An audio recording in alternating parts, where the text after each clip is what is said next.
child, my daughter Hermia. Stand forth, Demetrius. My noble lord, this man had my consent to marry her. Stand forth, Lysander. Stand. And my gracious Duke, this man hath bewitched the bosom of my child. Thou, Lysander, thou hast given her rhymes and interchanged love tokens with my child. With cunning hast thou filched my daughter's heart, turned her obedience, which is due to me, to stubborn harshness. And my gracious Duke, be it so, she will not hear before your grace consent to marry with Demetrius. I beg that ancient privilege of Athens, as she is mine, I may dispose of her, which should be either to this gentleman or to her death, according to our law immediately provided in that case. Well, what say you, Hermia? Demetrius is a worthy gentleman. So is Lysander.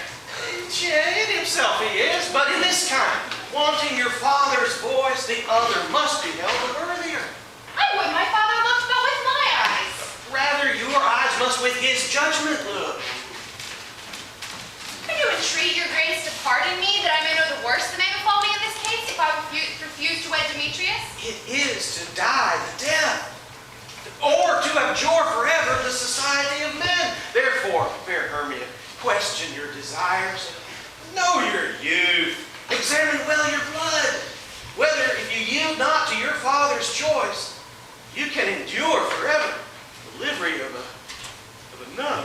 So will I grow, so live, so die, my lord, ere I'll consent unto his lordship, whose unwished yoke my soul consents not to give sovereignty. Take time to pause, and by the next new moon, the sealing day betwixt my love and me, for everlasting bond of fellowship.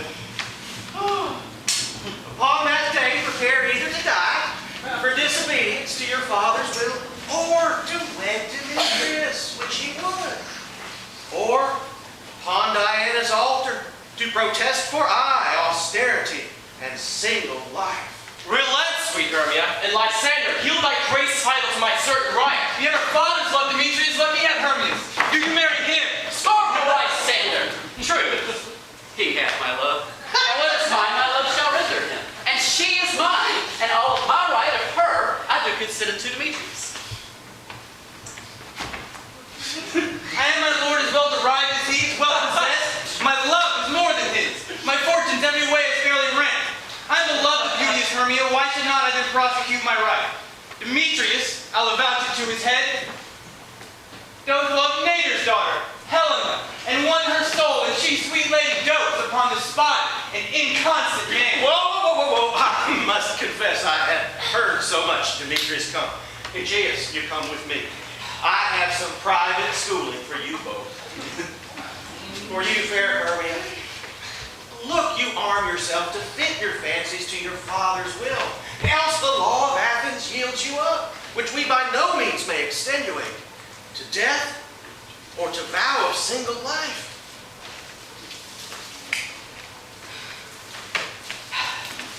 Duty and desire to follow you.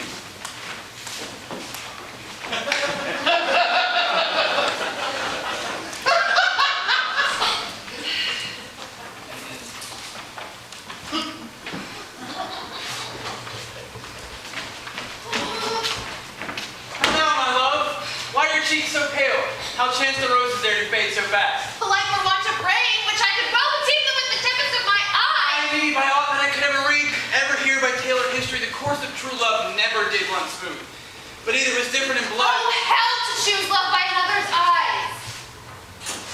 Hear me, Hermia. I have a widow aunt, a dowager. From Athens is her house remote 7 leagues, and she respects me as her only son.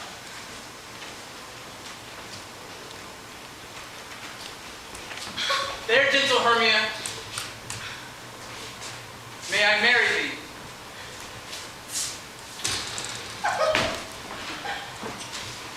To that place the sharp Athenian law cannot pursue us. If thou lovest me, then steal forth thy father's house tomorrow night, and in the wood, a league without the town, where I did meet thee once with Helena to do observance to a warm May. There will I stay for thee. My good Lysander, I swear to thee, by Cupid's strongest bow, in that same place thou hast appointed me, tomorrow truly will I meet with thee. Keep promise, love. Look, here comes Helena. Godspeed, fair Helena. Whither away? Call you me fair. That fair can unsay. Demetrius loves your fair. Happy fair. Sickness is catching.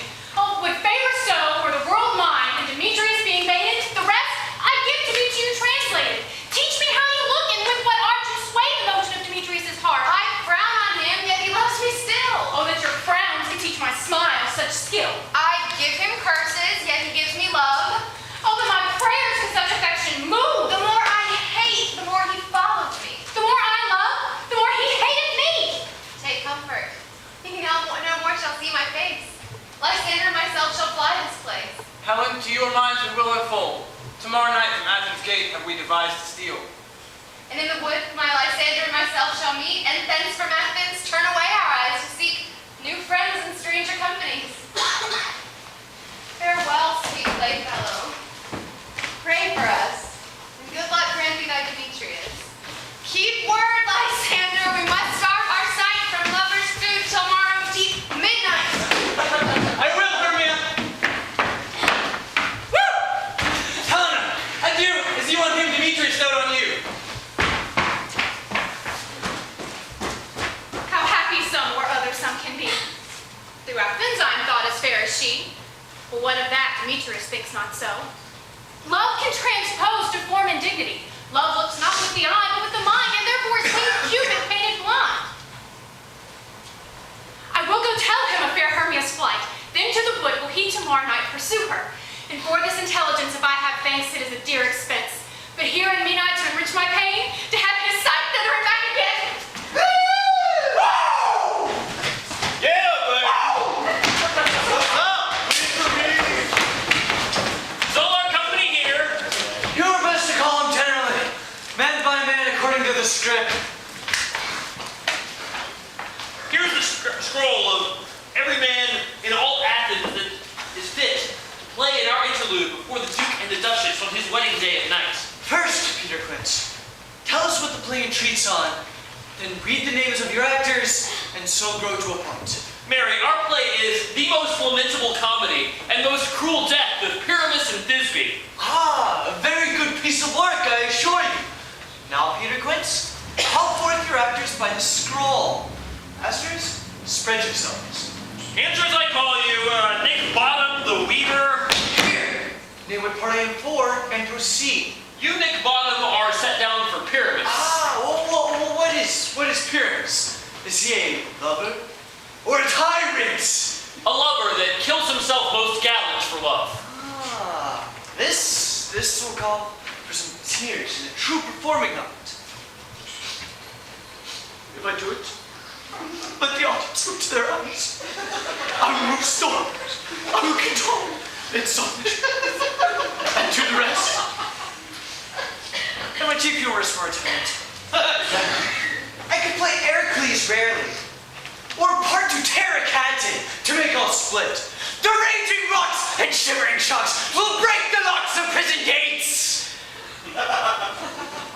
This was lofty. Now, Peter Quince, call forth the rest of your actors. That is Heracles' name, a tyrant's name. The lover is more condoling. Francis Flute, the bellows mender. Flute, you must take Thisbe upon you. Ah, what is Thisbe? A wandering knight?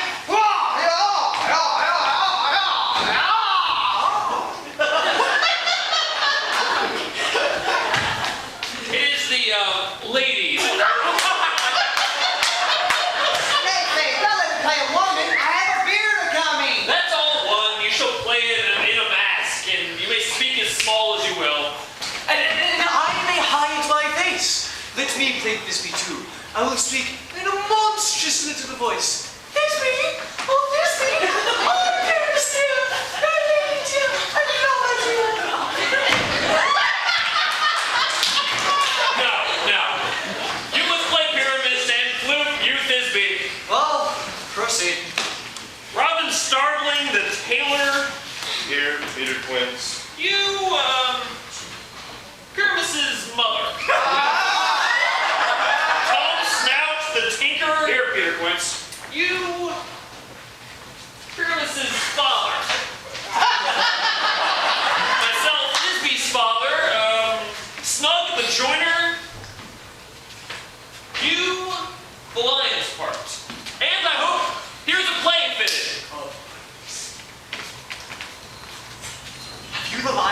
yet written, for if it be given to me, for I am slow of study. You may do it extempore, for it is nothing but roaring. Let me play the lion too. I will roar. Don't you any man's heart good to hear me roar. I will roar, that the Duke may say, let him roar again. Let him roar again. And you should do it too terribly. You would frighten the Duchess and the ladies that they would shriek, and that were enough to hang us all. That would hang us every mother's son. You can play no parts but Pyramus, for Pyramus is a sweet-faced man. A proper man. As one shall see in a summer's day. A most lovely, gentlemanlike man. Therefore, you must needs play Pyramus. I will undertake it. Masters, here are your parts. And I'm to entreat you, request you, and desire you to come them by tomorrow night. And meet me a mile without the town. Palace Woods by moonlight. There we shall rehearse, for if we meet in the city, our devices will be known, and we'll be dogged with company. I pray you, fail me not. There we will meet, and there we will rehearse most obscenely and courageously. Now, masters, take pains and be perfect. Adieu. At the Duke's Oak we meet. Enough! Hold or cut bowstrings.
such dulcet and harmonious breath that the rude sea grew civil at her song, and that certain stars shot madly from their spears to hear the sea maid's music? I remember. That very same time I saw, but thou could not, flying between the cold moon and the earth, Cupid, all armed, a certain aim he took at a fair bestial thrown by the west. He let loose his love shaft smartly, as it should have pierced 100,000 hearts. It fell upon a little western flower, before milky white, now purple with love's wound. The maidens call it love and idleness. Fetch me this flower, the herb I showed you once, for its juice upon sleeping eyelids laid will make or man or woman madly dote upon the first live creature that it sees. Fetch me this flower, and be thou here again, ere the Leviathan can swim a league. I'll put a girdle round about the earth in 40 minutes. Having once this juice, I will watch to time when she is asleep, and pour the liquor of it in her eyes. And the first thing that she waking looks upon, whether it be bear, whether it be wolf, bull, a meddling monkey, or one busy ape, she shall pursue it with a soul of love. And ere I take this charm from off her sight, as I can take it with another herb, she shall render her page unto me! But who comes here? Away, my elves. I am invisible and will overhear their conference. I love thee not, therefore pursue me not. Where is Lysander and fair Hermia? Thou toldst me there was golden unto this wood, yet here am I, woven within this wood because I cannot meet my Hermia. Hence, get thee gone and follow me no more. You draw me, you hard-hearted adamant, and yet you draw not iron, for my heart is pure as steel. Leave you your power to draw, and I shall have no power to follow you. Do I entice you? Do I speak you fair? Or do I not, in plainest truth, tell you I do not or I cannot love you? Even for that do I love you the more. I am your spaniel, and Demetrius, the more you beat me, I will fawn on you. Neglect me, lose me, only give me leave, unworthy as I am to follow you. What worser place can I beg in your love, and yet a place of high respect with me, than to be used as you use your dog? Tempt not too much the hatred of my spirit, for I am sick when I look on thee. And sick when I look not on you. You impeach your modesty too much, to leave the city and commit yourself into the hands of one that loves you not. Your virtue is my privilege, for it is not night when I do see your face. Therefore I think I am not in the night, nor doth this void lack worlds of company, for you and my respect are all the world. And how can it be said that I am alone when all the world is here to look on me? I'll run from thee and hide me in the brakes and leave thee to the mercy of the wild beasts. The wildest hath not such a heart as you. I will not say thy questions, let me go. And if thou dost follow me, do not believe, but I will do thee mischief in the wood. I will follow thee, and make a heaven of hell to die upon the hand I love so well. Oh, fare thee well, nymph, ere he doth leave this road. Thou shalt find and he shall seek thou. That sounds the flower? Welcome, wanderer!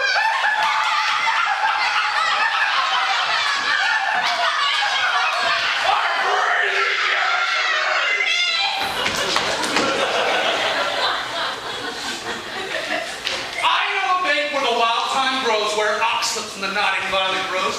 There sleeps Titania, sometimes of the night, lulled by these flowers of dances and delight. With this juice, I will streak her eyes and fill her full of hateful fantasies. Take thou some of it and seek through this grove. A sweet Athenian lady is in love with a disdainful youth. Anoint his eyes, but do so that the first thing he espies may be the lady. Thou shalt know the man by the Athenian garments he hath on. And make it with some care, as he may prove more fond on her than she upon her love. And look thou meet me ere the first cock's crow. Oh, fear not, my lord, your servant shall do so.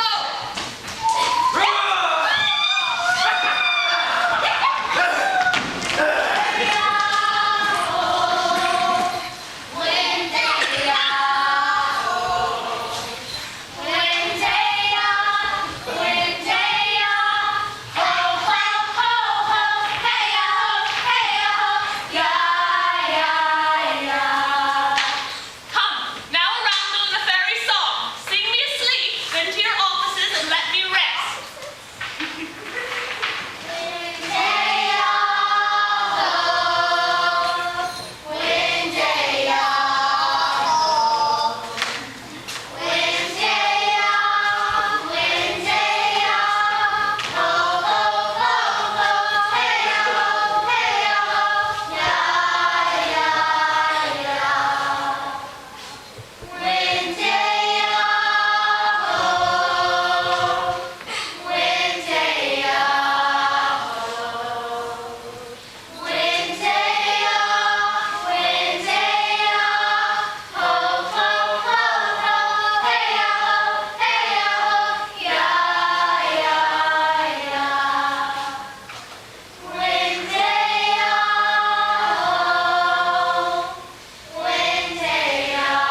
What thou seest when thou dost wake, do it for thy true love take.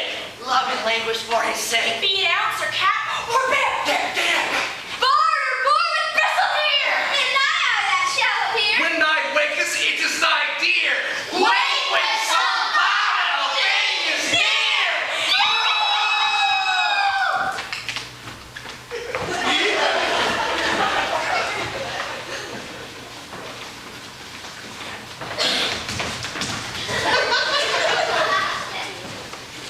For the love of your faith was wandering in the wood, and to speak troth, I forgot our way.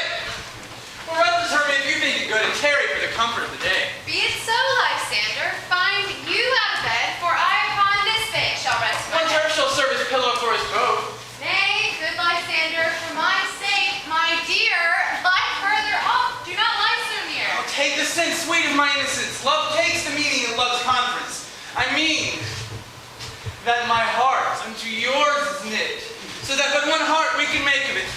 Two bosoms in a single oath, so that two bosoms in a single trough. Lysander riddles very prettily, but gentle friend, in love and courtesy and human modesty, lie further off. Such separation as may well be said becomes a virtuous bachelor and a maid. Amen to that fair prayer, say I. And then in life when I in loyalty, here's my bed. Sleep give thee all this rest. Half that wish the wisher's eyes can press. Through the forest have I gone, but Athenian found I none on whose eyes I might approve this flower's force in stirring love.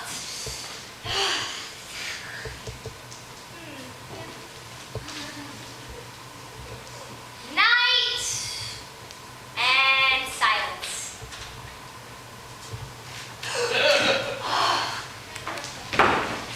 Who is here? Weeds of Athens he doth wear.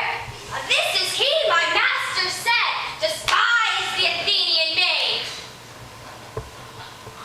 And hear the maiden sleeping sound on the dank and dirty ground. Oh, sweet soul, she durst not lie near this lamp-love, this kill courtesy, churl. Upon his eyes throw all the power this charm doth throw. When thou wakest, let love forbid sleep his seats on thy eyelid. So wake when I am gone, for I must now go over on. Stay! Don't kill me, sweet Demetrius! I charge thee hence, do not help me thus. Wilt thou, darling, leave me? Do not so. Stay.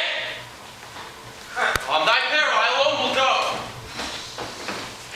Oh, I'm out of breath in this fond chase. Happy is Hermia, wheresoe'er she lies, for she hath blessed and attractive eyes. No, I am ugly as a bear, for beasts that meet me do run away for fear.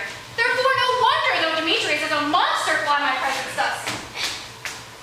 Who is here? Lysander? On the ground? Dead or asleep? I see no blood, no wound. Lysander, if you live, good sir, awake!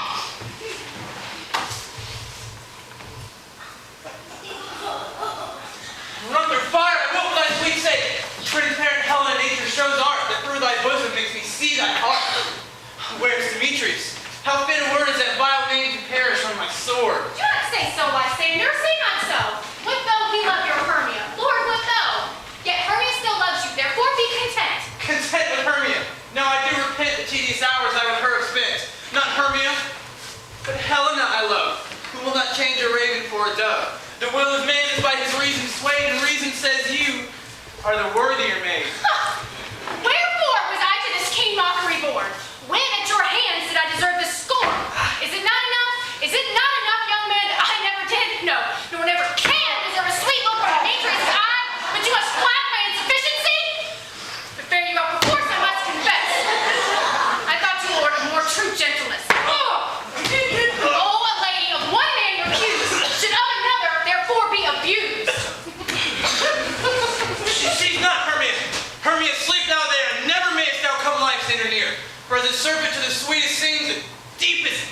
the stomach brink, so thou, my serpent and my heresy, of all be hated but the most of me. And all my powers address your love and might, to honor Helen, and to be her knight. Help me, Lysander, help me! Do thy best to pluck the scarlet serpent from my grasp! I made for pity. What a dream was here! Lysander, look how I do quake with fear! Not a serpent ate my heart away, and you sat smiling at his cruel prey. Lysander? Lysander? Lord? No sound? No word?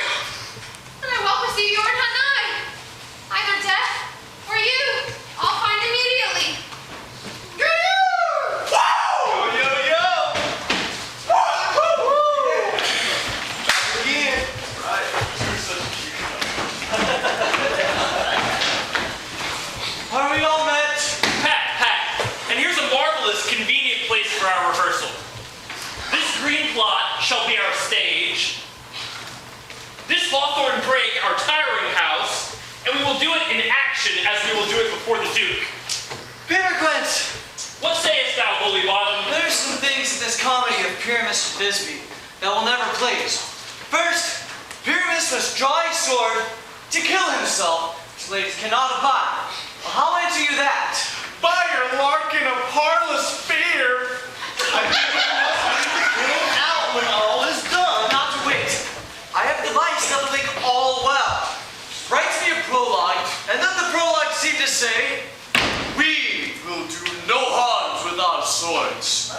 And for the better assurance that Pyramus is not killed indeed, and let them know that I, Pyramus, am not Pyramus, the bottom, the weaver. And this will put them out of fear. Well, we shall have such a prologue, and it shall be written in 8 and 6. No.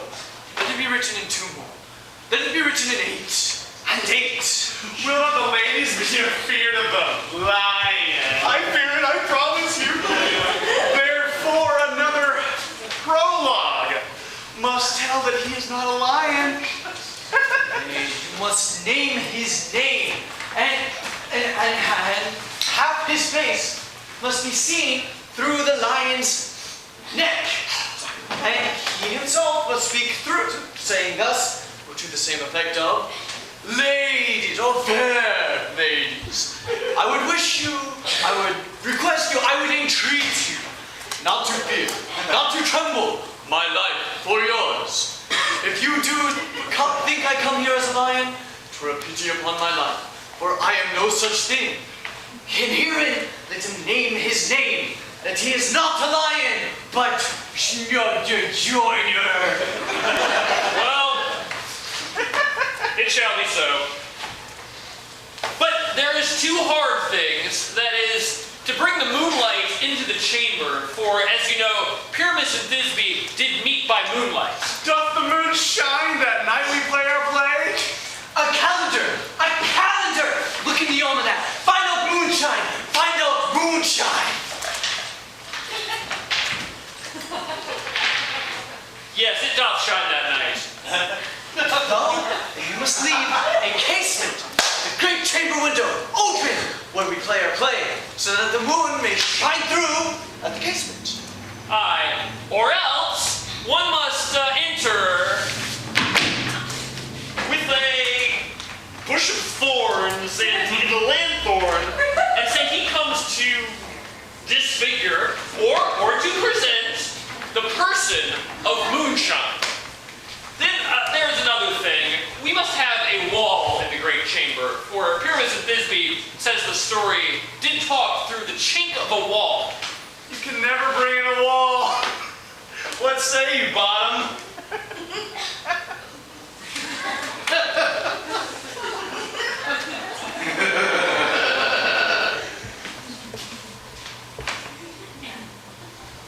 Some man or other must present wall. And let him have some lime or some plaster or rock cast about him to signify wall. And let him hold his finger thus. And through that chink shall Pyramus and Thisbe whisper. If that may be, then all is well.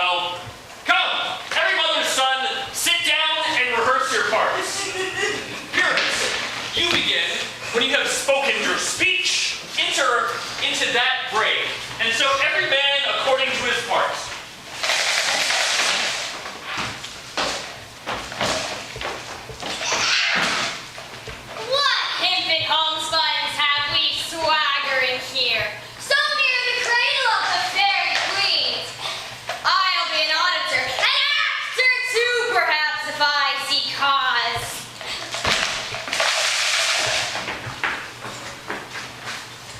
Speak, Pyramus. Thisbe, stand forth. Thisbe, the flowers of odious savor sweet. Odors savor sweet. So hath thy breath by Thisbe dear. But hark, a voice. Stay thee but here a while, and by I shall to thee appear.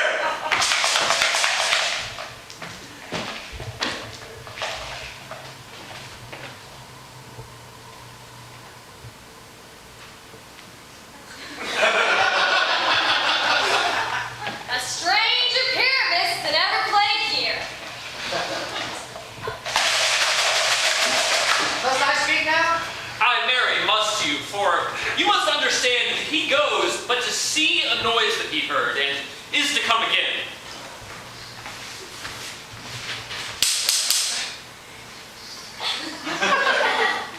Most radiant Pyramus, most lily white of hue, of color like a red rose on aspen briar, most frisky juvenile, and eke most lovely Jew, as true as horse, that yet would never tire, I meet thee Pyramus at Nini's tomb. Narcissus too, man! Why, you must not speak that yet! That you answer to Pyramus! You speak all your part at once, cues and all. Pyramus! Your cue is past! It is never tire! As true as horse, that yet would never tire. If I were fed Thisbe.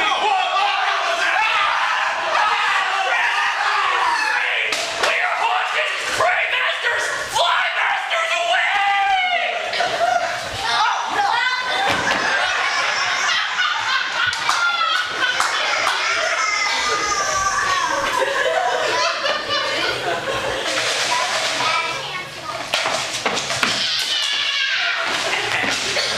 I'll follow you, I'll lead you about around. Sometime a horse I'll be, sometime a hound. A hog, a headless bear, sometime a fire.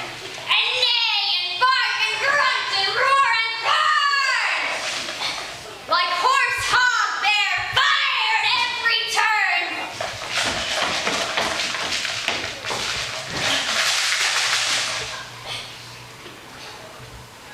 Why did they run away? This is to make an ass of you, to make me afraid. Oh, Bottom, thou art changed. What do I see on thee? What do you see? What do you see, an ass head of your own, do you? Bless thee, Bottom! Bless thee! Thou art translated! I see their knavery. This is to make an ass of me, to make me afraid if they could. But I will not stir. I will walk up and down and sing, so they may hear that I am not afraid. The also cuts so black of you with orange and tawny bill. Muscle with notes so true and run with little quill.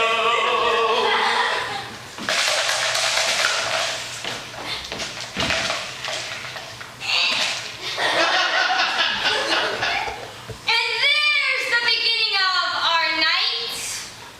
You've seen our players all, so rest ye here and take no fright, and return to see what doth befall.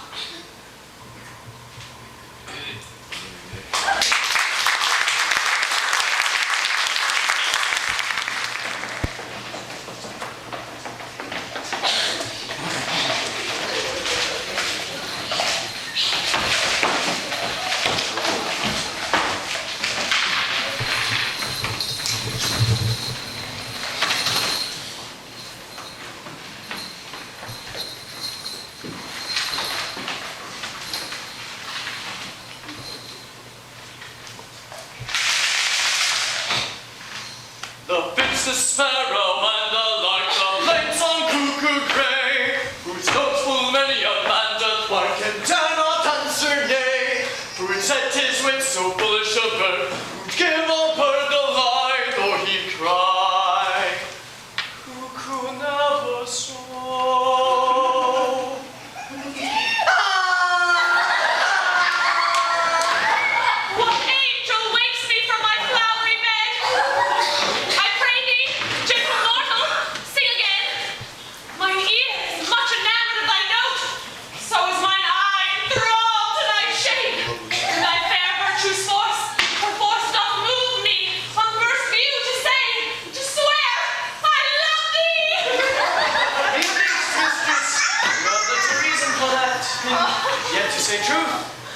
and reason keep little company together nowadays. 'Tis a pity good honest neighbors do not make them friends. I can think upon occasion. Thou art as wise as thou art beautiful. Not so, mistress, for if I have wit enough to get out of this wood, I have wit enough to serve my own turn. Out of this wood do not desire to go. Thou shalt remain, whether thy wilt or no. I'll give thee fairies to attend on thee, and they shall fetch thee jewels from the deep, and sing while thou on pressed flowers dost sleep. And I shall purge thy mortal grossness, so that thou shalt like an airy spirit go. Rose, deer-eye, white flower, red bird, dogwood, Where shall we go? be kind and courteous to this gentleman, huff in his walks, and gamble in his eyes, and pluck the wings from painted butterflies, to fan the moonbeams from his sleeping eyes. Not to his fairies, to do his courtesy, hail mortal! I cry your worship's mercy heartily. I beseech your worship's name. I beg thee of more acquaintance, Miss Rose. If I cut my finger, I will make bold with you. Your name, good miss? White flower. Ah, commend me to your mother, Mistress Squash, and your father, Master Peascod. I beg thee of more acquaintance too. Your name, good madame? Deer-eye. Ah, I know your patience well, dear eye. That same giant like Oxbeak hath devoured many a gentleman of your household. I admit your kind have made mine eye water ere now. I beg thee of more acquaintance too. Come, wait upon him, lead him to my bower. The moon, methinks, looks with a watery eye, and when she weeps, weeps every little flower, lamenting some enforced chastity. Tie up my love's tongue, lead him silently.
What should I get there for? A privilege never to see me more.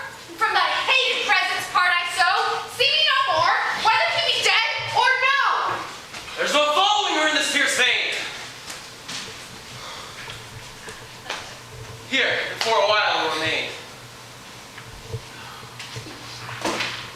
What hast thou done? Thou hast mistaken quite and laid the love you on some true love side. Get out! About this wood goes swifter than the wind, and Helena of Athens looked out fine. All fancy sick she is and pale of cheer, with sighs of love that cost the fresh blood dear. By some illusion, see thou bring her here. I'll anoint his eyes again she do appear. I go, look how I go. Swifter than air, such orange bow.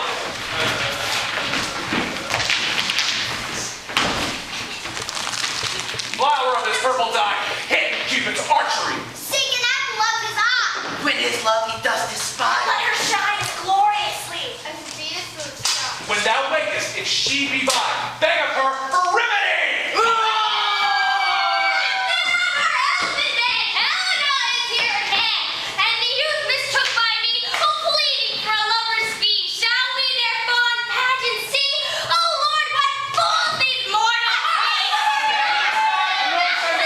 Demetrius to wake!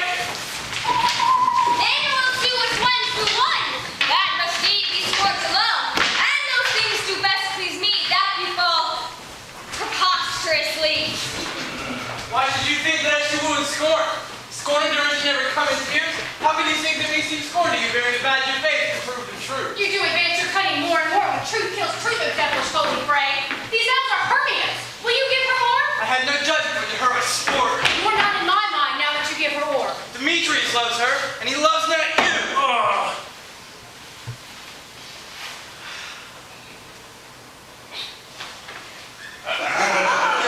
Oh, hell! God, that's nymph, perfect, divine. To what, my love, shall I compare thine eye?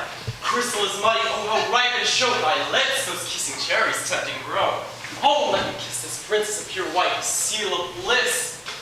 Oh, spot! I see you all are bent, set against me for your merriment. If you were men as you were men in show, you would not use a gentle lady so.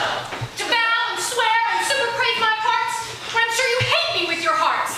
You both are rivals, and love Hermia. And now both rivals to mock Helen. Trim exploit, a manly enterprise, to conjure up tears in a poor man's eyes. You are unkind, Demetrius, be not so, for you love Hermia, this you know I know. And here with all goodwill, with all my heart, my love in Hermia, I yield you up my part.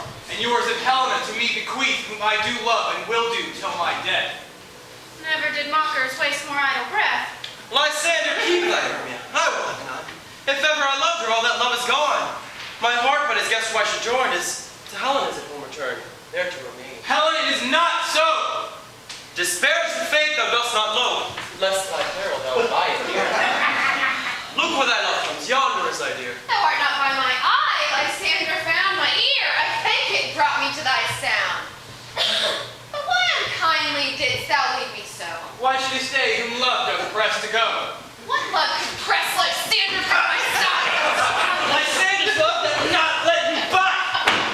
Fair Helena, who more gilds the night than all you fiery O's and eyes of light. You speak not as you think, it cannot be. Lo, she is one of this confederacy. Now I perceive you have conjoined all three to fashion this false sport in spite of me. Injurious Hermia is all the counsel which you have shared. The sisters' vows, the hours that we have spent when we have tried the hasty point of time for parting us. Oh, is it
soon remedy. Helena! Oh, my excuse for Helena, my love, my life, my soul for Helena. Oh, excellent. Sweet, do not scorn her so. If she cannot entreat, Helen, I love thee by my life I do. I swear by that which I will lose to thee to prove him false that says I love thee not. I say I love thee more than he can do. Thou sayest so? Withdraw and prove it too. Quick, come. Lysander, where'd you pencil this? Hang up, thou cat. Thou wert vile thing let loose, or I will shake thee from you like a serpent. Why have you grown so rude? What changes this sweet love? And love, out, tardy tartar, out, out, love and medicine, hated potion, hence. Do you not jest? Yes, Sue, so do you. Demetrius, I will have my word with thee. I would I had your bond, for I receive a wheat bond from you. I will not trust your word. What?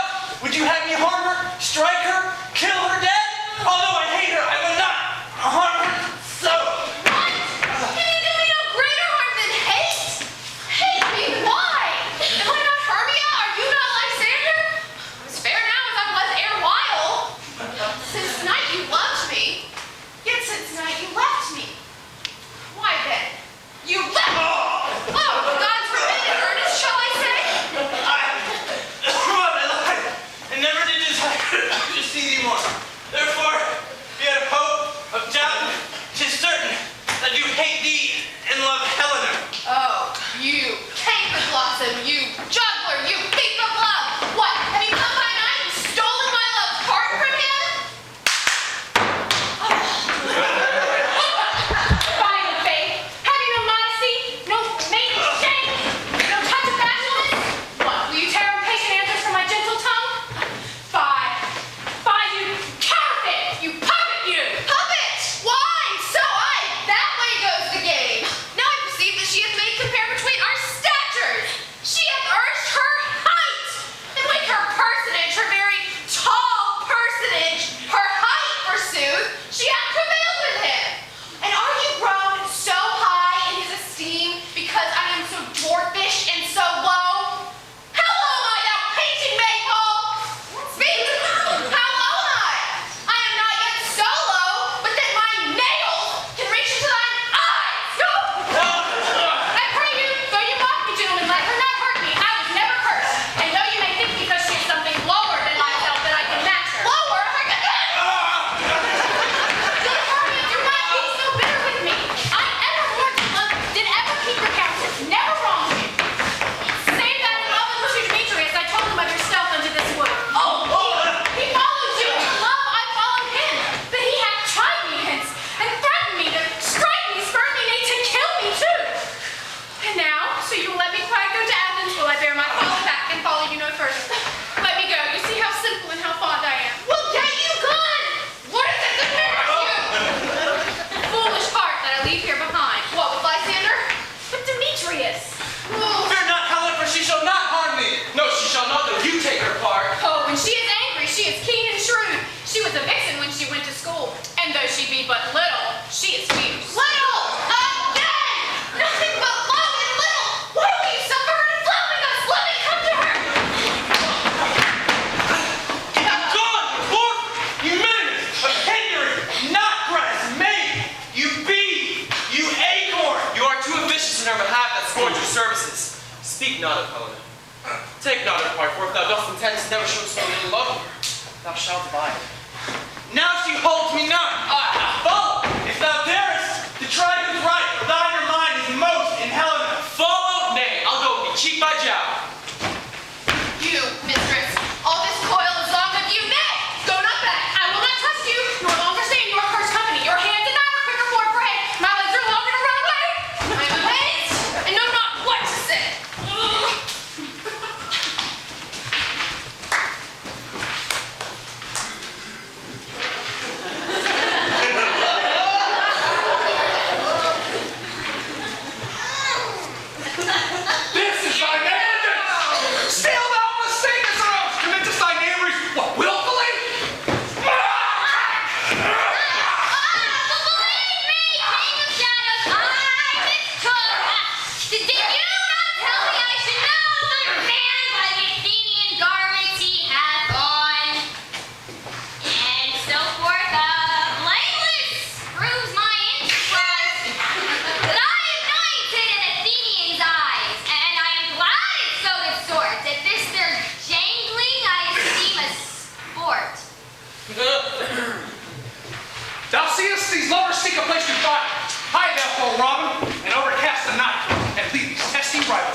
another's way. Like the Lysander sometimes framed by Paul, this stirred Demetrius up with bitter wrong, and sometimes rail thou like Demetrius. And to each other look thou lead them thus, till over their eyes, death counterfeiting sleep with leaden legs and bats of wings doth creep. Crush this earth into Lysander's eye, whose liquor has this virtuous property, to take from this all error with his might and make his eyeballs roll with wonted sight. Then when next they wake, all this derision shall seem a dream and fruitless vision. Then back to Epic shall the lovers win, whose league with date till death shall never end. By this affair to be employed, I'll to my queen and beg her Indian boy, and her charmed eye from monster's view I will release, and all things shall be peace. My elven lord, this must be done with haste, for knights with dragons cut the clouds full fast, and yonder shines Aurora's harbinger, where ghosts wandering here and there drew home the churchyard stands still. But we are spirits of another sort. I with the morning's love have oft made sport. But notwithstanding, haste, make no delay. We may effect this business yet ere day.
Now go thy way.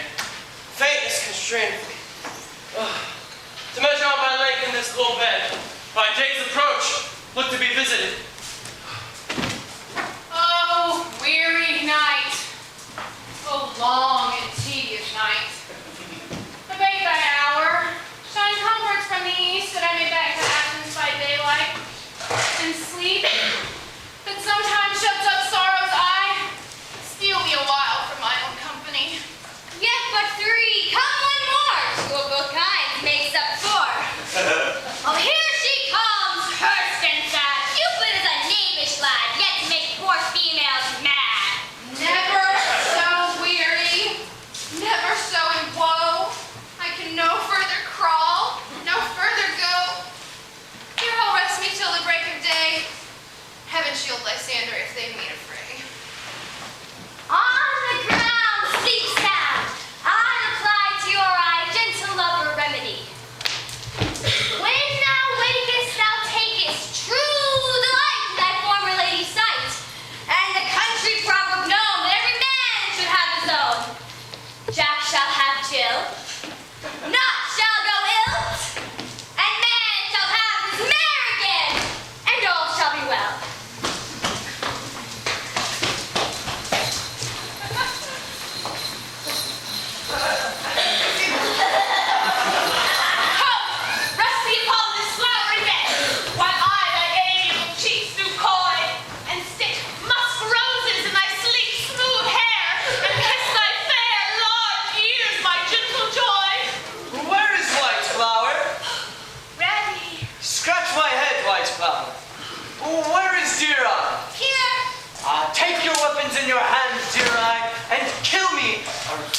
humble me from the top of the thistle, and have the care of the honey bag not break.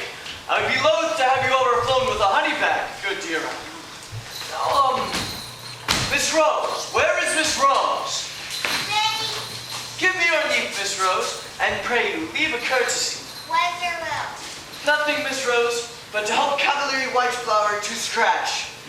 I fear I must be to the barber's, for I am terribly hairy about the face. And I am such a tender ass that if my hair do but tickle me, I must scratch. Now here's some music, my sweet love. I have a good ear for music. Let's have the ode to the toss. Or say, sweet love, what thou desirest to eat. Truly a peck of provender. I could want your good dry oats. Methinks I have a great desire to a bottle of hair. Good hair, sweet hair, hath no fellow. I have a venturous fairy that shall seek the squirrel's hoard and fetch thee out new nuts. I would rather have a handful or two of dried peas. But I pray you, let not your people disturb me. I fear an exposition of sleep come upon me. Sleep thou, and I'll wind thee in my arms. Fairies, be gone, and be always away.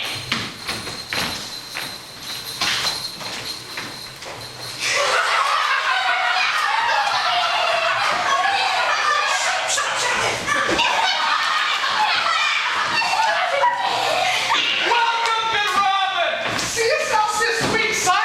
Dotage now begin to pity. When I had my pleasure torment her, she in foul terms begged my patience. I then did ask of her for change of oil, which straightway she gave me, and sent her fairy to bear him in my bower in Elven land. And now that I have the boy, I will undo this hateful imperfections of her eyes. But first, gentle Puck, take this transformed scalp from off the head of this Athenian swain, so that he awaken when the other do. They all to Athens back again repair, and think no more of tonight's accidents, but as the fierce fixation of a dream. But first, I will release the fairy queen. Be as thou wast wont to be, See as thou wast wont to see. die on Bud over Cupid's flower, have such force and blessed power. now, my Titania, wake you, my sweet queen. My Oberon, what visions I have seen! Methought I was enamored of an ass! Oh, there lies your love. Oh, how came these things to pass? Oh, how mine eyes below his visage now! Silence a while, Titania. Music call to strike more dead than commonly than all these five descents. Music, ho! Music such that charm and sleep! Now with thine own fool's eyes sleep. Come, my queen, take hands with me and rock the ground wherein these sleepers be. For thou and I are new in amity, and tomorrow midnight solemnly dance with Theseus triumphantly, and bless it to all in fair prosperity. And so shall the pair of faithful lovers be, wedded with Theseus, all in jollity.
Fetch, I say, and find the forester.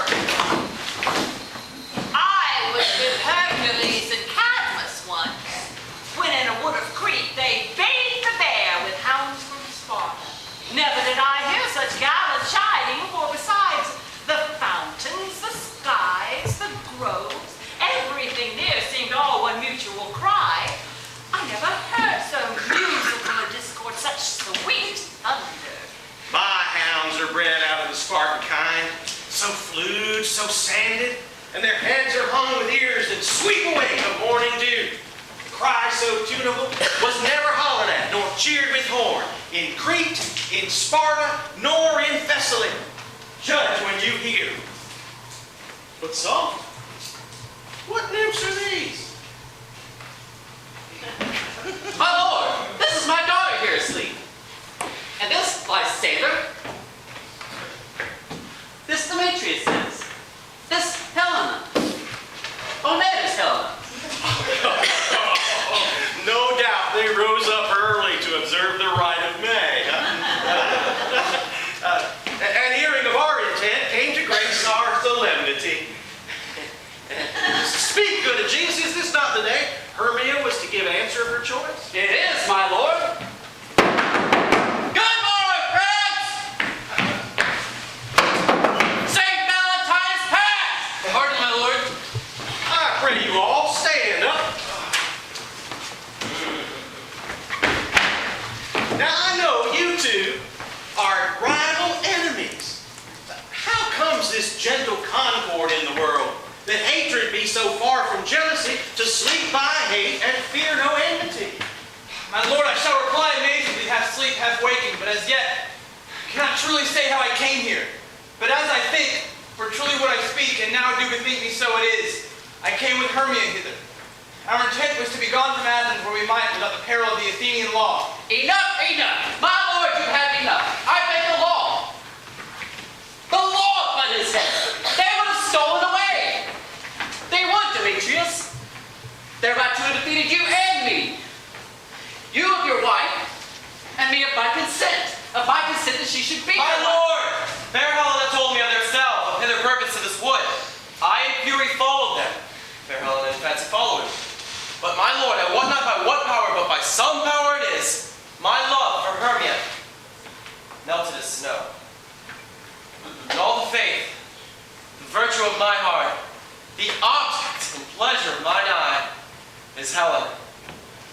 This, my lord, was I betrothed ere I saw Hermia. So like in sickness did I loathe this food, but as in health, come to my natural taste. I do wish it, love it, long for it, and will forevermore be true to it. Fair lovers, you are fortunately met. Of this discourse we more will hear anon. Aegeus, I will overbear your will. For in the temple by and by, this day, with us, these couples shall eternally be knit. And since the morning now is something worn, our purposed hunting we will set aside. Away with us to Athens, 3 and 3. We'll feast in great solemnity.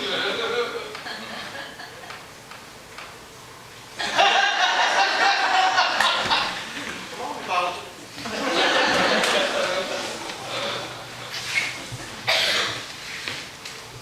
These things seem small and undistinguishable. Methinks I see these things with parted eye when everything seems double. So methinks. And I have found Demetrius like a jewel. Mine own, not mine own. Are you sure that we are awake? Or yet we sleep, we dream? Was the Duke here and bid us follow him? Yea, and my father. And Hippolyta. And he did bid us follow to the temple. Why then we are awake. Let us follow him. And by the way, let us recount our dreams.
is not able to taste, nor his tongue to conceive, nor his heart to report what my dream was. I will get Peter Quint to write a ballad of this dream, and it should be called Bottom's Dream, for it hath no bottom, and I will sing it at the latter end of a play. Or for the Duke, or for a venture, Duke the more gracious. I turned dead! Have you seen to Bottom's house yet? Is he come home? He cannot be heard of. Out of doubt, he's been transported. If he comes not, play goes not forth, doth it? It is not possible, for there's not a man in all Athens able to discharge Pyramus but he. Oh no, it's simply the best wit of any handicraft man in Athens. Yea, and the best person too. And he is a very paramour for a sweet voice. You must say paragon. Paramour is, God bless us, a thing of note. Masters! The Duke is coming from the temple, and there are 2 or 3 more lords and ladies come married. Our sports had gone forward, we had been made men. Oh, sweet bully bottom! Oh, thus hath he lost 6 pence a day. He could have lost 6 pence a day. And the Duke would have given him 6 pence a day for playing Pyramus. I'll be hanged. 6 pence a day in Pyramus or nothing. Where are these lads? Where are these hearts? A most courageous day! A most happy hour! Masters, I'm to discourse wonders, but ask me not what. For if I tell you, I am no true Athenian. I will tell you everything, right as it fell out. Let us hear, sweet bottom. No, not a word. Okay, all I will tell you is that the Duke hath done. Get your apparel together, new strings to your beards, new ribbons for your pumps. Every man look for his part, and meet presently at the palace. Let this be how clean linen. Let him who placed the lion not pare his nails, but it shall hang out as the lion's claws. And, masters, let us not eat garlic or onions, for we are taught are sweet bread. Or do not doubt what you hear them say, that this is a sweet play. Now, masters, away! Let's go away!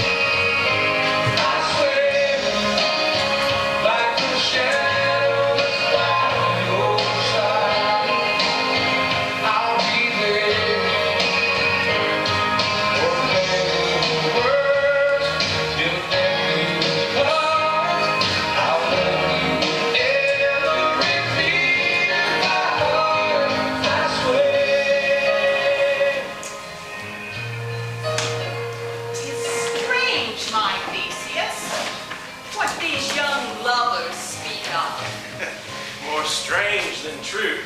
I may never believe these antique fables and fairy toys. The lover, the lunatic, and the poet are of imagination all compact. One sees more devils than vast hell can hold, that's the madman. The lover, all is frantic, beholds Helen's beauty in the brow of Egypt. And the poet's eye, in fine frenzy rolling, doth glance from earth to heaven, from heaven to earth. And as imagination bodies forth the form of things unknown, the poet's pen turns to shapes and gives to airy nothing a local habitation.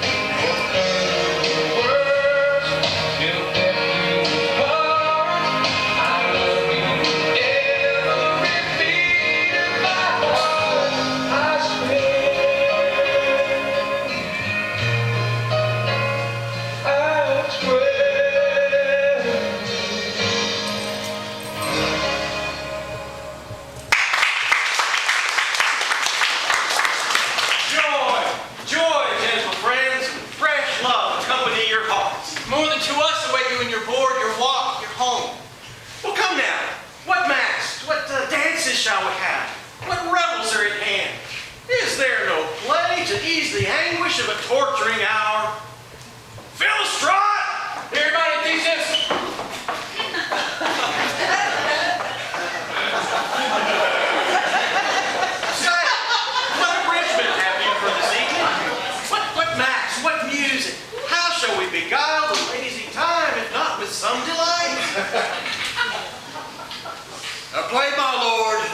10 words long. Ha! Which is free because I know how to play. But by 10 words, it is too long, which makes it tedious. For within the play, there's not one word out, not one player fitted. And tragically is my lord, for Pyramus up killing himself, which when I saw rehearsed, I must confess, made my eyes water, but more merry tears. The passionate laugh I never shared. Well, what are they that do play? Hard-handed men at work here in Athens, which never labored in their minds until now, and now have told their unbreathed memories in this same play against your nuptials. I will hear this play. Well, for never has anything been amiss when simpleness and duty tender. Bid them enter. And ladies, take your places.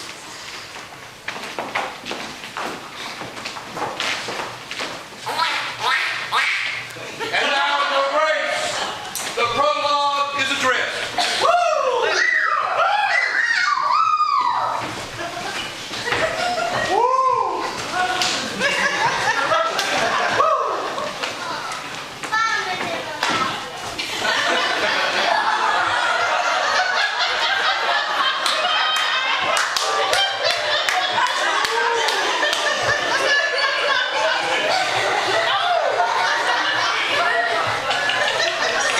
Gentles, perchance you wonder at this show, but wonder on till truth make all things plain. This man is Pyramus, if you would know. This beauteous lady, Thisbe is certain. This man with lime and rough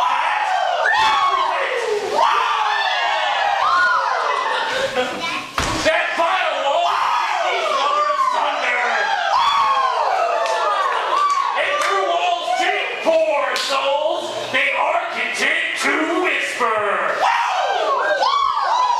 And the witch, let no man wonder. This man with landlord dog and bush of thorn presenteth moonshine. For if you will know, by moonshine did these lovers think no scorn to meet at Ninus's tomb, there to woo. This grisly beast, which Lion hides by name, the trusty Thisbe, coming first by night, did scare away, or rather, did affright. And as she fled, her mantle she did fall, which Lion, vile, with bloody mouth did stain. Anon comes Pyramus, sweet youth and tall, and finds his trusty Thisbe's mantle stained. Whereat, with bloody, blameful blade, he bravely broke his boiling, bloody breast. And Thisbe, staring in mulberry shade, his dagger drew and died. For all the rest, let Lion, moonshine, wall, and lovers twain at large discourse, while here they do remain.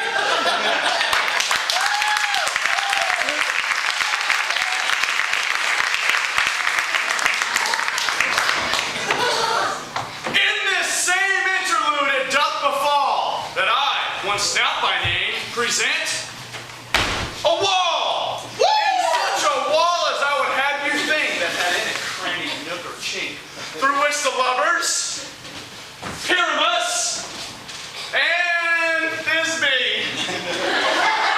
did whisper often, very secretly. And this the cranny is, right and sinister, through which the fearful lovers are to whisper.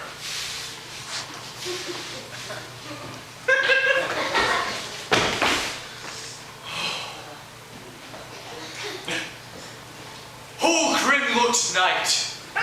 Oh, night with you so black. Oh, night, whichever art when day is not. Oh, night, alack, alack, alack.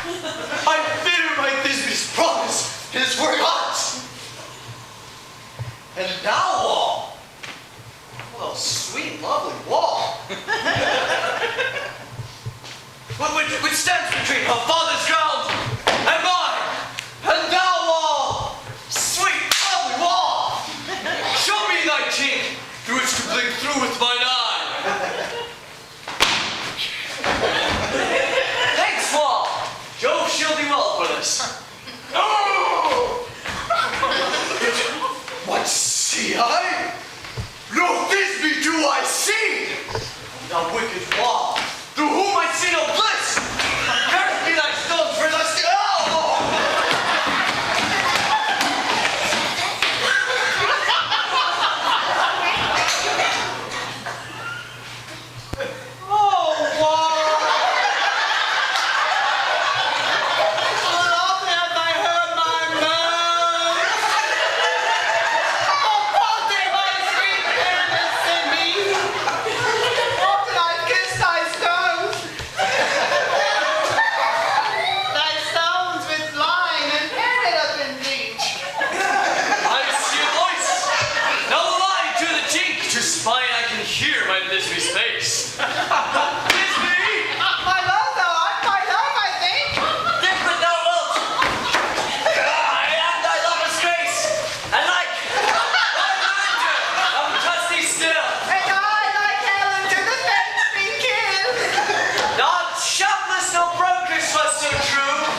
may now perchance both quake and tremble here.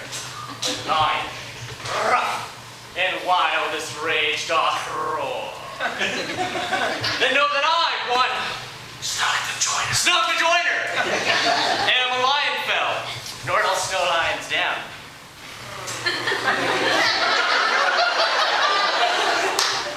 For this lion I come and stride into this place, twere pity on my life.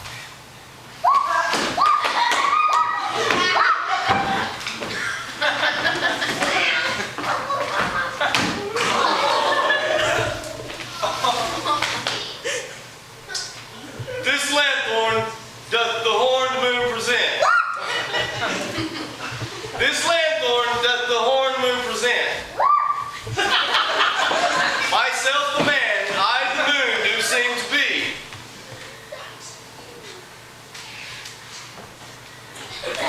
Look, all I have to say is to tell you that the lanthorn is the moon, I'm the man in the moon. The thorn bush is my thorn bush, and this dog is my dog. This is only these two. Where is my love? Roar.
blood. What? Stained with blood? Approach you, fairies, and fell! Come, fates, come! Cat-fed and drum! Quail, crush, conclude and quell! Wherefore, nature, didst thou lions frame? Since lion vile hath here deflowered my dear!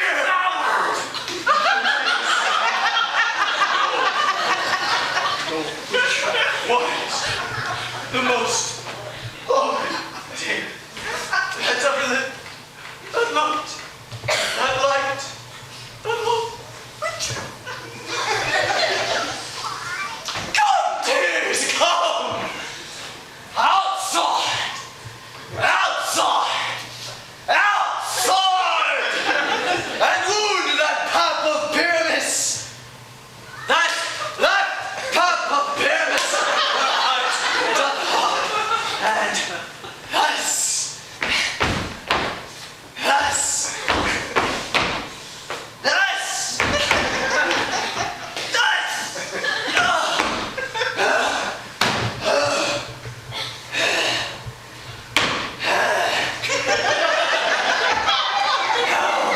am I dead? Now am I dead? My soul is in the sky. Tongue, lose thy light. Moon, take thy flight. And die. Die. Die. Die.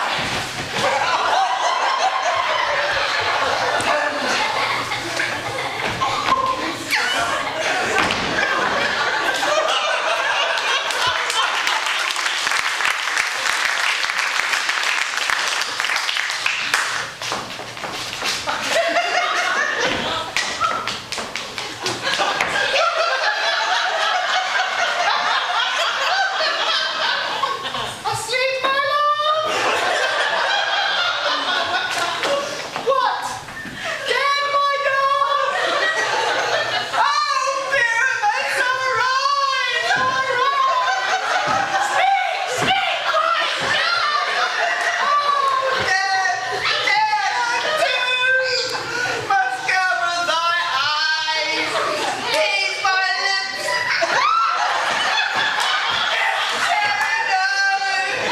These yellow calcium cheeks are gone! Oh, gone!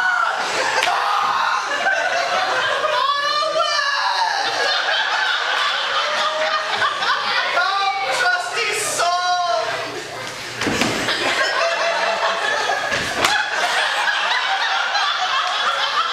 Rest in room!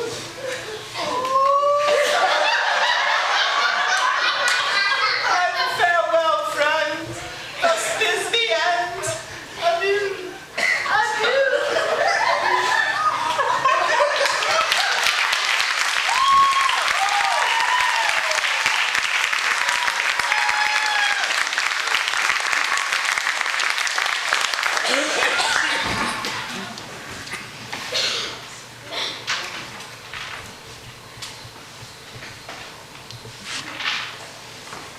Now the hungry lion roars, and the wolf beholds the moon. Now it is the time of night that the graves all gaping wide. Everyone lets forth his sprite in the churchway paths to glide. And we fairies have to run by the triple Hecate team from the presence of the sun, following darkness like a dream. Now our frolic, not a mouse shall disturb this hallowed house. I am sent with broom before to sweep the dust behind the door. Now until the break of day through this house each elfin fray, so shall all the couples three ever true and loving be.